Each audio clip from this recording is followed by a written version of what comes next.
ये आकाशवाणी रायपुर है। छत्तीसगढ़ी समाचार बुलेटिन के संग प्रथा शुक्ला के जय जोहार। अब सुनो आज के प्रमुख समाचार। कोरोना टीकाकरण के तैयारी के परीक्षण करे बर छत्तीसगढ़ के 10 ठिन जिला में आज मॉकड्रिल करेगिस। काली 11 ठिन जिला मन में कोरोना टीकाकरण के तैयारी के परीक्षण करे जाही। प्रदेश के शासकीय अधिकारी और कर्मचारी मन ला इही महीना ले वार्षिक वेतन वृद्धि और एरियर्स के भुगतान करे जाही। और प्रदेश में बर्ड फ्लू ला लेके अलर्ट जारी कर दे गए है। अभी तक राज्य में एको मामला नहीं आए हैं। सुनो एक जरूरी संदेश। कोविड महामारी के खिलाफ देश एकजुट होकर लड़त है। आपो मन हमर संग सुरक्षा और बचाव के 3 सरल जरूरी उपाय के संकल्प लेवो। पहली उपाय, जब भी घर ले बाहर निकलो मास्क जरूर लगावो। दूसरा उपाय, लोगन ले 2 गज के सुरक्षित दूरी रखना ही जरूरी। तीसरा उपाय, अपन हाथ घेरी बेरी साबुन और पानी ले बने असन धोवो। ये 3 आसान उपाय अपना के आप मन कोरोना ला हरा सकत हो। अब समाचार विस्तार ले। कोरोना टीकाकरण की तैयारी के परीक्षण करे बर छत्तीसगढ़ के 10 ठिन जिला में आज मॉकड्रिल करेगिस। एमा बलरामपुर, बीजापुर, दंतेवाड़ा, जसपुर, कांकेर, कोंडागांव, कोरिया, नारायणपुर, सुकमा और सूरजपुर जिला शामिल हवै।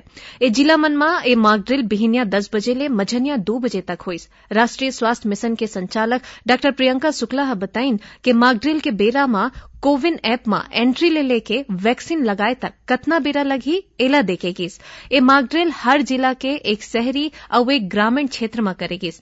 उन्हें काली 8 जनवरी के बालोद, बलौदाबाजार, बेमेतरा, धमतरी, गरियाबंद, जांजगीर चांपा, कवर्धा, कोरबा, महासमुंद, मुंगेली और रायगढ़ जिला में कोरोना टीकाकरण की तैयारी के परीक्षण करे जाही।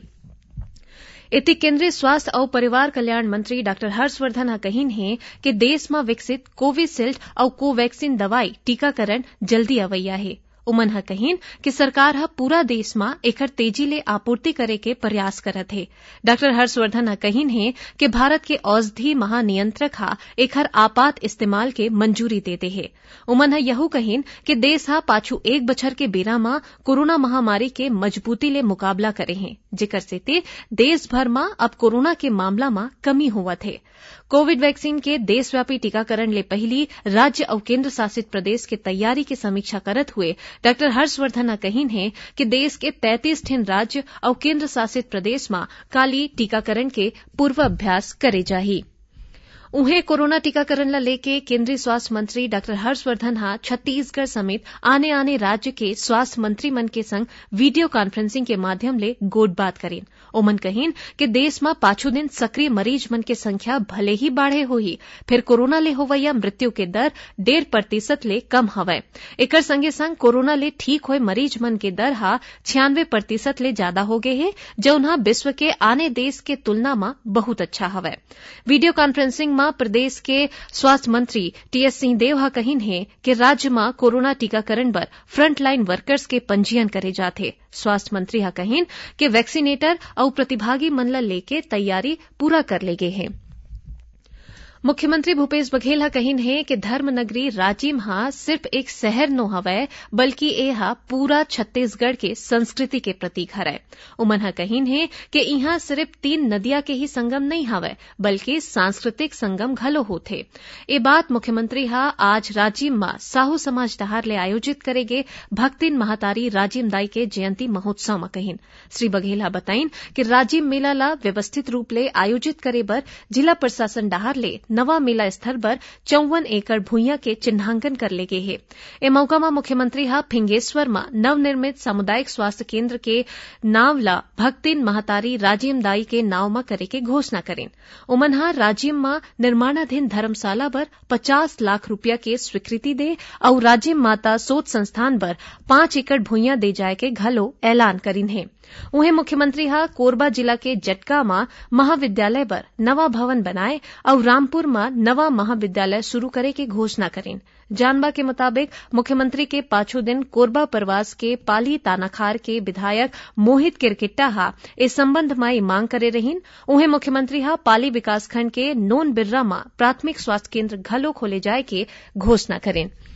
छत्तीसगढ़ी समाचार बुलेटिन आप मन आकाशवाणी रायपुर ले सुनत हाव। छत्तीसगढ़ के खबर ले है आपकी वास्ता और खबर के विश्वसनीयता ले है हमर वास्ता। आकाशवाणी समाचार रायपुर के प्रादेशिक समाचार बुलेटिन के संगे संग हमर समसामयिक कार्यक्रम आप रेडियो के संग अपन मोबाइल में घलो सुन सकत हो। आकाशवाणी समाचार फेसबुक, ट्विटर और यूट्यूब में घलो हावय। हमर फेसबुक पेज हरे Chhattisgarh news on AIR, Twitter handle CGAIR news और हमर यूट्यूब चैनल हरे छत्तीसगढ़ AIR न्यूज। तो अब रेडियो के संगे संग आपके मोबाइल के माध्यम ले हम आप तक पहुंचत हन। छत्तीसगढ़ के हर खबर पर सुनत रहो आकाशवाणी समाचार। अब आगू बढ़बो बाची समाचार कोती। प्रदेश के शासकीय अधिकारी और कर्मचारी मन ला इही महीना ले वार्षिक वेतन वृद्धि और एरियर्स के भुगतान करे जाही। वित्त विभाग डहार ले ये स्पष्ट कर दे गे हे कि राज्य शासन डहार ले शासकीय कर्मचारी मन के वार्षिक वेतन वृद्धि नहीं रोके गे हे और एकर भुगतान जनवरी महीना ले शुरू हो जाही। विभाग डहार ले शासकीय अधिकारी और कर्मचारी मन ला 1 जुलाई 2020 ले ही वार्षिक वेतन वृद्धि स्वीकृत करत हुए एकर भुगतान जनवरी 2021 के नियमित वेतन ले करे जाए के निर्देश देते गए हे।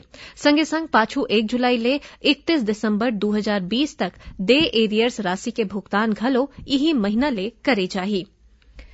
प्रदेश में चालू खरीफ विपणन बछर में समर्थन मूल्य में धान खरीदी के काम सरलग जारी है। अबू तक 59,79,000 मीट्रिक टन ले ज्यादा धान के खरीदी करे गए है। इही बेरा में प्रदेश के लगभग 15 लाख ले ज्यादा किसनहा मन हा धान बेचे है। उन्हें मिलर मन डहार ले 15,44,000 मीट्रिक टन ले ज्यादा धान के उठाव कर ले गए है। धान खरीदी के काम 31 जनवरी तक चलैया है।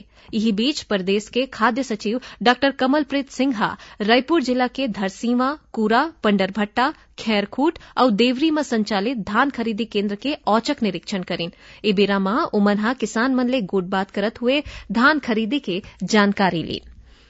प्रदेश में किसनहा मन के मुद्दा ला लेके भारतीय जनता पार्टी हा अवैया 13 जनवरी के प्रदेश के सबो विधानसभा क्षेत्र में प्रदर्शन करैया है। उन्हें 22 जनवरी के जिला स्तर में प्रदर्शन करे जाही।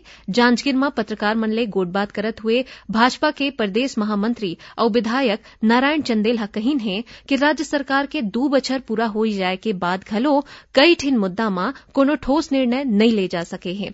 इस अवसर में पार्टी के जिला प्रभारी विधायक रजनीश सिंह और सांसद गुहाराम अजगले घलो मौजूद रहिन। प्रदेश में बर्ड फ्लू के अभू तक कोनो भी मामला आगू नहीं आए हैं। केरल, राजस्थान, मध्य प्रदेश और हिमाचल प्रदेश में बर्ड फ्लू के पुष्टि होए के बाद छत्तीसगढ़ राज्य में घलो एला लेके अलर्ट जारी कर दे गए है। पशुधन विकास विभाग डहार ले राज्य में बर्ड फ्लू के प्रवेश ला रोके बर सबो जिला के कलेक्टर और पुलिस अधीक्षक सहित पशु चिकित्सा विभाग के जिला स्तरीय अधिकारी मन ला सीमावर्ती प्रदेश ले पक्षी मन के परिवहन में ऊपर कड़ा निगरानी रखे बर कहे गए है। संगे संग सबो शासकीय और अशासकीय कुक्कुट पालन प्रक्षेत्र और पोल्ट्री व्यवसाय केंद्र के निरीक्षण करे के निर्देश घलो दे गए है। पशुधन विकास विभाग डहार ले राज्य के 7 जिला में स्थित शासकीय पोल्ट्री फार्म ले जमा करे गे नमूना की जांच में बर्ड फ्लू के कोनो भी लक्षण नहीं पाए गए हैं। एति कृषि उत्पादन आयुक्त डॉ एम गीता हा बताइन है कि राज्य में बर्ड फ्लू रा रोके के विषय में सबो जिला ला दिशा निर्देश जारी करे गए है। पक्षी मन के असामान्य बीमारी और मुखर मन के मौत होए की स्थिति में अधिकारी मन ला सतर्कता बरते भर घलो कहे गए है। छत्तीसगढ़ ला टीबी मुक्त बनाए खातिर प्रदेश में आने कार्यक्रम चलाए जाते। कोरिया जिला में 1 जनवरी ले टीबी रोगी खोज अभियान शुरू करे गए है। यही कड़ी में आज ले जिला के केवरा, बहरा और सोनहत में ICMR के टीम डहार ले लोगन मन के जांच करे जाते। आखिर में प्रमुख समाचार एक घाव फिर। कोरोना टीकाकरण के तैयारी के परीक्षण करे बर छत्तीसगढ़ के 10 ठिन जिला में आज मॉकड्रिल करेगीस। काली 11 ठिन जिला मन में कोरोना टीकाकरण के तैयारी के परीक्षण करे जाही। प्रदेश के शासकीय अधिकारी और कर्मचारी मन ला इही महीना ले वार्षिक वेतन वृद्धि और एरियर्स के भुगतान करे जाही। और प्रदेश में बर्ड फ्लू ला लेके अलर्ट जारी कर दे गए है। फिर अभू तक राज्य में एको ठन मामला बर्ड फ्लू के आगू नहीं आए हैं। एकरे संग छत्तीसगढ़ी समाचार बुलेटिन इहे सिरावत है। जय जोहार।